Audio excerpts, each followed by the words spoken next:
casa de pequeño, dicho sea de paso, había una enorme biblioteca que con el pasar de los años he llegado a considerar que a lo mejor no era tan enorme, tal vez era pequeña. Para mí era inmensa porque tenía esos tesoros, los libros, las ficciones, las novelas que mamá nos dejaba leer con voracidad. Había uno en particular que estaba ahí encajado en el resto y recuerdo que lo había dejado para leer más adelante. Se llamaba 20.000 leguas de viaje submarino, escrito por el gran Julio Verne, un adelantado de la época. Cuando sacó el libro, me di cuenta que la imprenta había cortado mal las hojas. Seguramente te habrá tocado en alguna ocasión un libro así. No había terminado de cortar bien. Esas veces cuando se mueve la regla en esas máquinas y no se terminan de cortar bien, de modo que las hojas estaban todas pegadas. Ahora, la portada del libro estaba muy vapuleada, muy utilizada.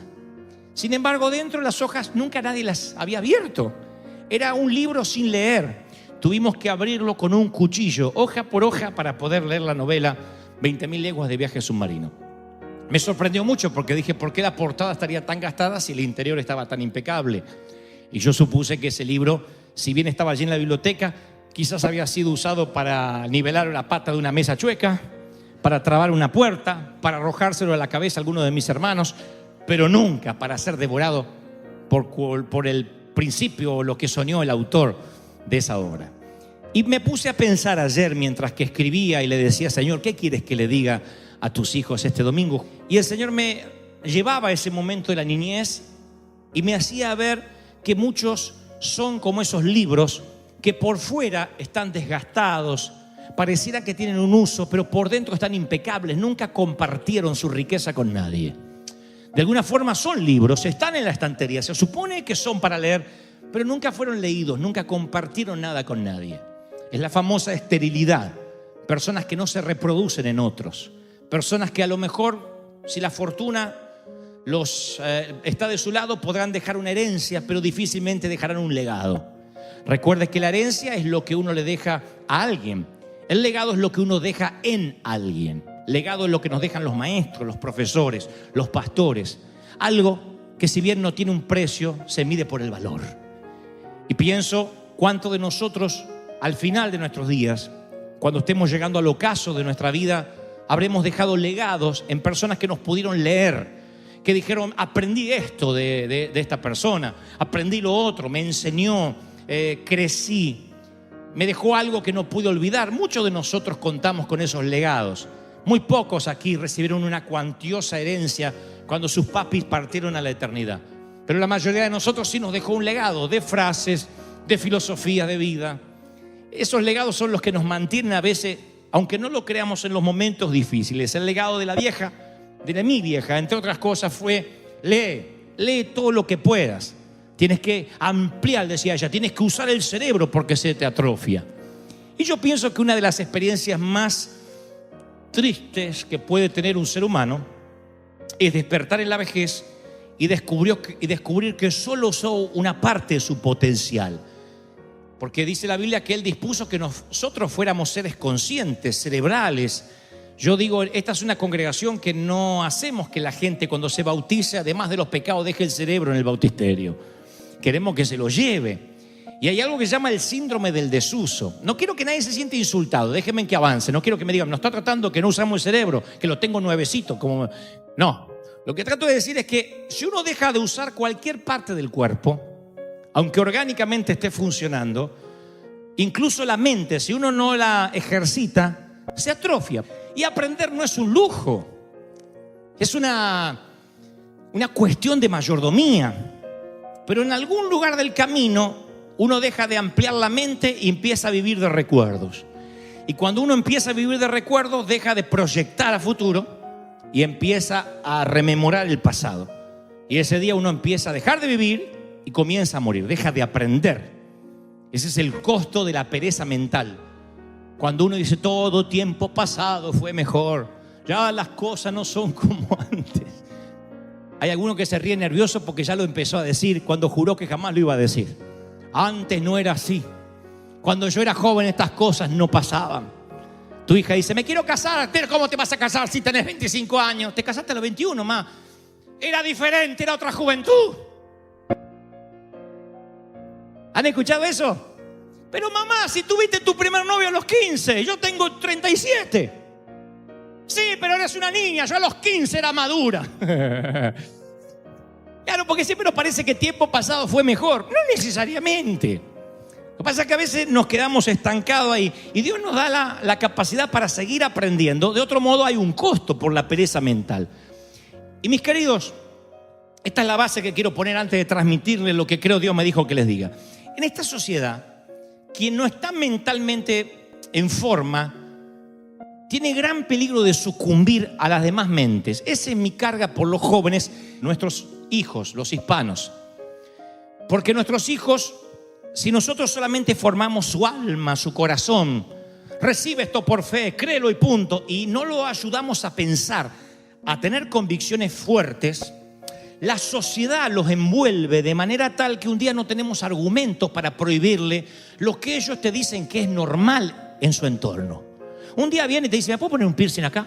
¿Me puedo poner un piercing acá? Y uno dice, ¿está mal? No, técnicamente no. Pero uno a veces dice, ¿qué viene después de esa pregunta? ¿Puedo fumar marihuana? Todos fuman.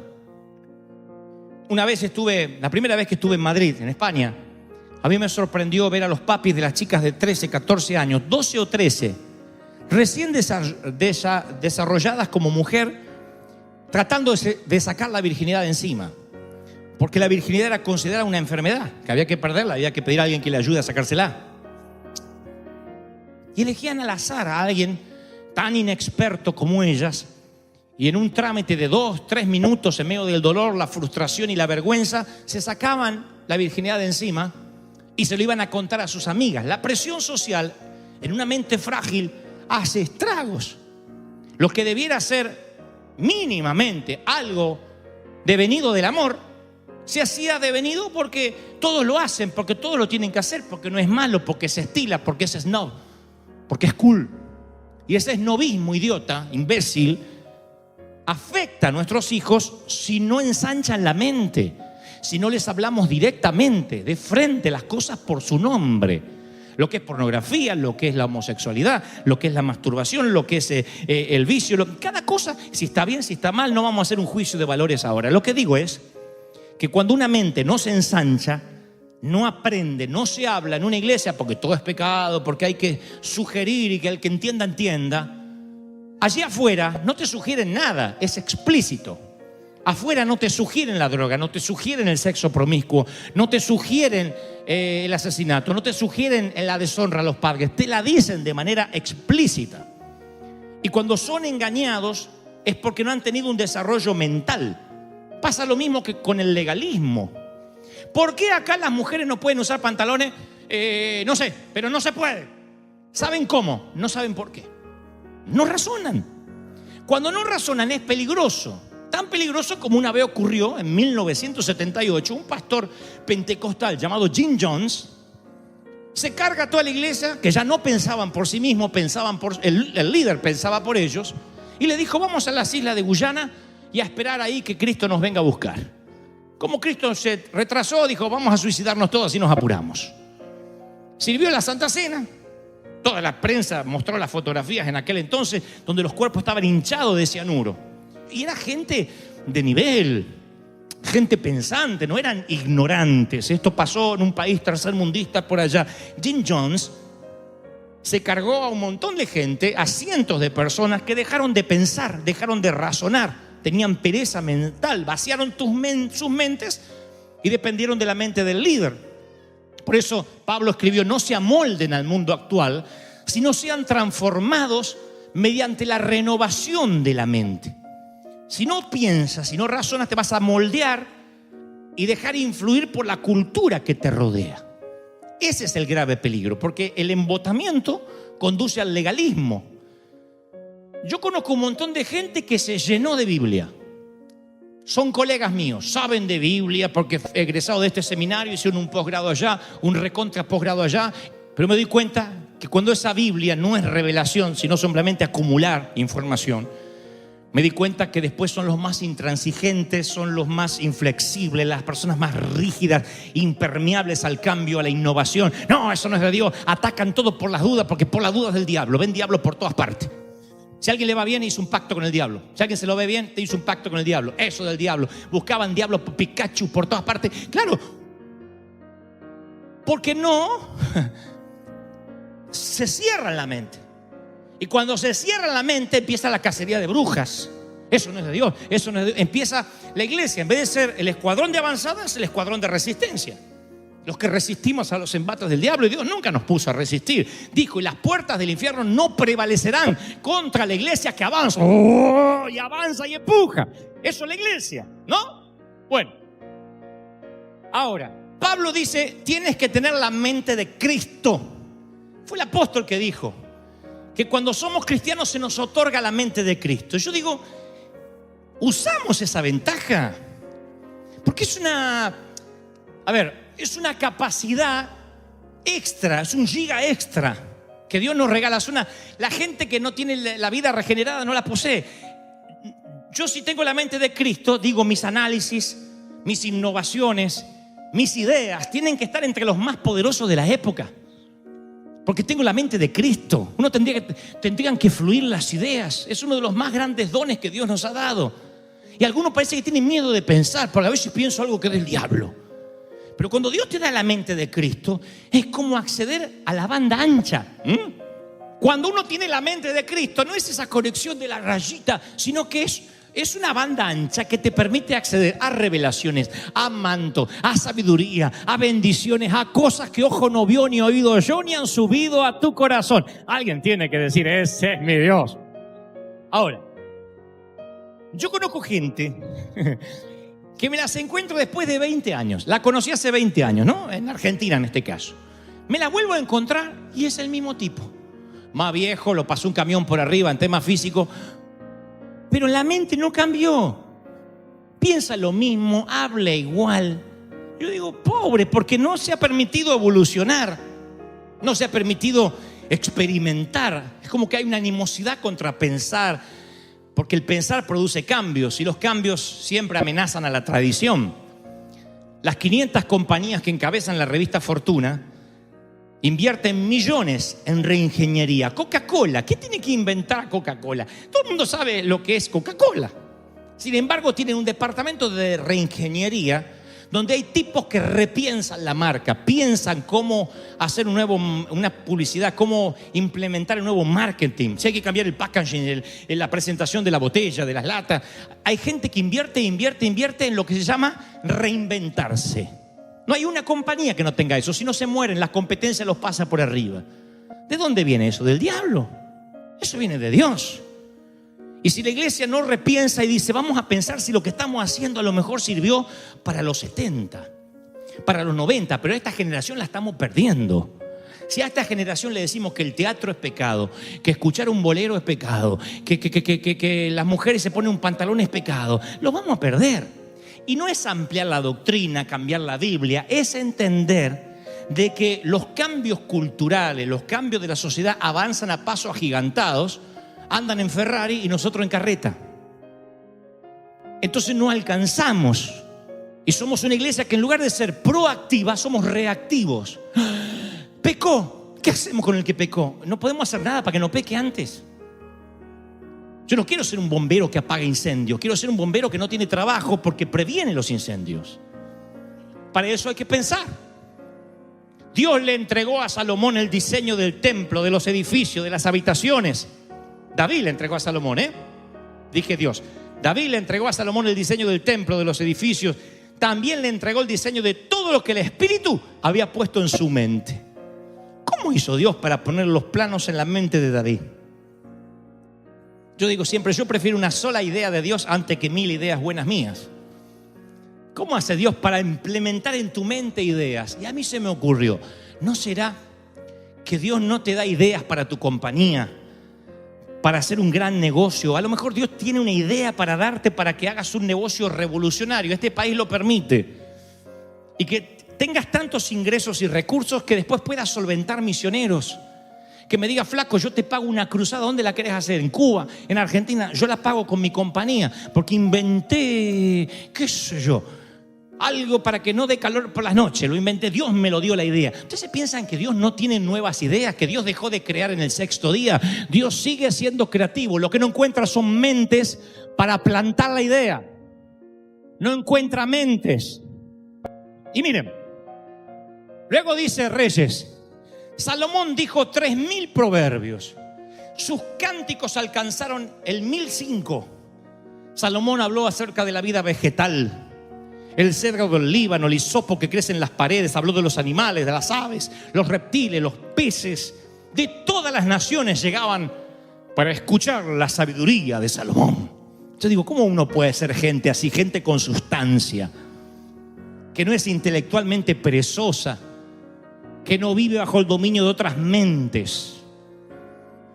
A todos los sitios donde estamos yendo ahora en la Unión Americana, en los Estados Unidos, siempre hay un par de pastores, algunos amigos, otros tengo el agrado de conocer ahí, que me dicen, estoy frustrado, ayúdame porque no encuentro la manera, los hispanos son duros. Y yo siempre lo primero que le pregunto es, ¿qué es lo último que has leído? ¿Qué estás leyendo? Casi siempre la respuesta es, no, ahora no, nada, estoy tan mal. Pero ¿qué es lo que estás leyendo? Porque si uno no lee, no se alimenta, uno es un raquítico pretendiendo alimentar a otros. Es un hortelano que se muere de hambre y pretende repartir verdura. Es un pelón vendiendo un elixir para el cabello. Entonces, cuando uno quiere ministrar o quiere hablar de una vida victoriosa, de una vida en fe, si uno tiene una vida escritural referencial y no experimental, la gente lo huele. Aquel que dice, yo lo leí en la Biblia, que Pedro caminó sobre las aguas. Pero tú, ¿caminaste alguna vez sobre las aguas de la tempestad, las aguas de la quiebra financiera, las aguas de la enfermedad? Cuando uno la experimenta, tiene otro peso. Entonces dice la Biblia, no se contenten solo con escuchar la palabra, porque se engañan. Pónganla en práctica, porque el que la escucha y la pone en práctica es como el que se mira el rostro en un espejo y después de mirarse al espejo se va y se olvida de cómo era. ¿Sabe lo que está diciendo el apóstol? Está diciendo, te mira al espejo una mañana y de la pizza te quedó un perejil acá entre los dos molares acá, o un pedazo de ajo que sale así. Y dice, y te agarró sin hilo dental. ¿No lo puedes sacar? Oye, después me lo tengo que sacar. Te vas y te olvidas. Y andas con el ajo todo el día. Buena. ¿Cómo me mira la gente? Es el bricio. No, es el ajo. Te olvidaste lo que miraste al espejo a la mañana.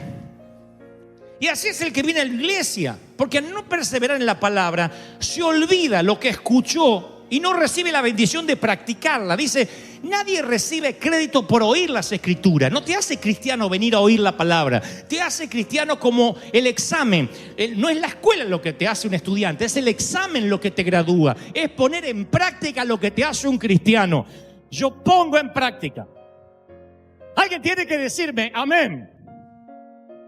Ahora, ¿por qué uno tiene que amar a Dios con toda la mente? Porque yo creo que cuando uno más conoce a Dios, más amplía la mente, más ama a Dios. Para mí no hay una dicotomía entre lo espiritual y lo intelectual. No son excluyentes. Algunos piensan, son espirituales y todo lo que es letra y cerebral ya no es de Dios. No, yo creo que las dos conviven muy bien. Porque cuando uno más conoce, más ama. Cuando más sabes el valor de algo, más lo disfrutas. Es así. Los astrónomos cuando observan el cielo, los astronautas ateos, cerrados, al subir al cohete espacial y al ver las constelaciones allá arriba, los rusos, fue uno de ellos el que primero dijo, yo lo que sé es que esto solo lo pudo haber creado Dios. Esto no es el Big Bang, esto lo hizo Dios. El oceanógrafo que explora la barrera del coral aprecia cada especie. Los músicos van a una ópera y aprecian cada sinfonía, los acordes, los instrumentos. Dice, ¿viste ese violín? Yo fui alguna vez a una ópera y yo, que no tengo cero música, yo nada más toco de oído, en una ópera, dije, ¿cómo sufre esa señora? Tiene hemorroides, hagan algo. Pero el El que estaba ahí decía, ay, viste, como, ay, eso, ay, ¿qué hizo Ofelia? ¿Qué sé yo? Para mí era todo igual, una señora grande que gritaba, eso era todo lo que yo veía. Porque no entendía de música. El que adora de oídos, como dice la palabra, este pueblo de labios me adora, pero su corazón está lejos de mí. El Señor le dijo a la mujer samaritana, ustedes los samaritanos no saben a quién adoran. Cuando la adoración no tiene mente, está vacía. ¿Qué les molesta a las mujeres? Principalmente cuando están casadas y el marido mete la pata en algo. ¿No te molesta que tu esposo diga, está bien, perdón, ya está, perdón? ¿Por qué? Por lo que sea que te haya ofendido. Esa no la aceptas, esa disculpa. Es una disculpa vacía. Tú quieres que se arrepienta y que confiese explícitamente que volcó una gota de café. Perdón por todo, no es nada, es una disculpa vacía. Tú quieres una disculpa con conocimiento, ¿no? Me arrepiento de esto. Si no, no es aceptada la disculpa. La adoración es igual. Si el Señor bajara aquí y te preguntara, ¿por qué cantas? Muchos no sabrían qué responder. Dirían, yo canto porque está linda la canción, porque tengo el disco, porque soy cristiano. No, tiene que haber una razón. Es muy probable... Yo no creo en el amor a primera vista, pero sí creo en el deslumbramiento a primera vista. Pero el deslumbramiento es cuando ves a una persona de lejos, te impacta. Cuando un muchacho me dice, encontré la mujer de mi vida, ¿dónde? La vi por la tele. Estaba en la tribuna ahí de los colombianos haciendo así. No me digas que eso es amor. El amor surge de conocer una persona o no. Che, la conocí, una loca. La conocí y me enamoré. El amor es conocer. Entonces, cuando uno se entrega a Cristo y se bautiza, todavía no está muy enamorado del Señor. Aunque dice, es el primer amor. No, es el primer deslumbramiento. Encontré una familia, Cristo me cambió la vida, me perdonó los pecados. Pero Dios es mucho más que eso.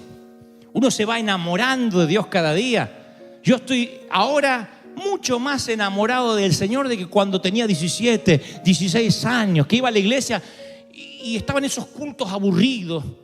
Y un día el pastor dice, algún día vamos a estar en el cielo y todo el tiempo va a ser culto. ¡Ay, Dios mío! Estábamos cambiando de nalga así nosotros para irnos. Y me dice que vamos a tener culto tallado y sin parar. Fue la única vez que quise el infierno, porque yo digo, a lo mejor no dejan de estar de pie. Como te tienen que pinchar, te tienen que estar de pie por lo menos. Digo.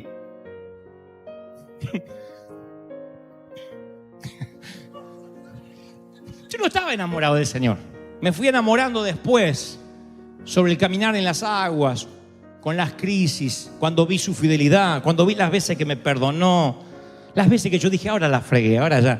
Y el Señor me decía, todavía te amo. Eso me hizo que me enamorara más. Me enamoraron más mis debilidades, porque me enamoraron más de Él. Porque yo, al encontrarme que fracasaba y tenía tantos yerros, yo decía, ahora sí. Y Dios decía, no, te voy a seguir amando.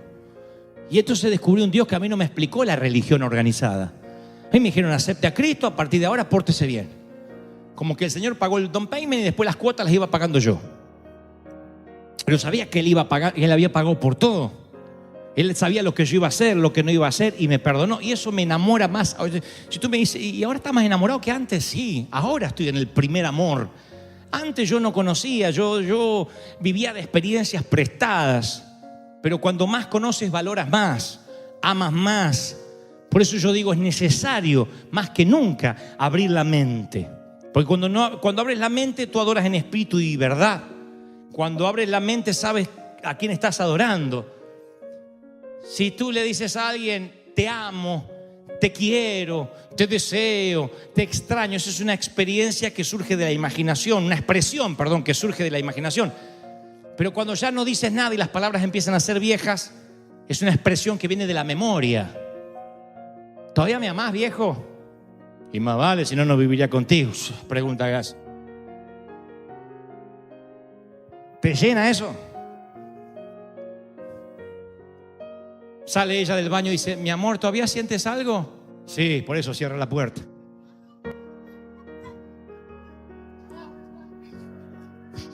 Alguno no entendió, no importa, después le explica en casa. La cosa es, la metáfora es que si te está enamorado, todos los días busca la manera de decir cosas nuevas. Hasta Dios dice que le alabemos con salmos nuevos, porque hasta Dios se aburre de los cánticos viejos, porque eso viene de la memoria, no de la imaginación. Necesitamos mente santa que componga canciones, hagan películas, redacten normas, pongan obras de teatro en el corazón de Broadway, menos críticos y más creadores, menos imitadores y más soñadores.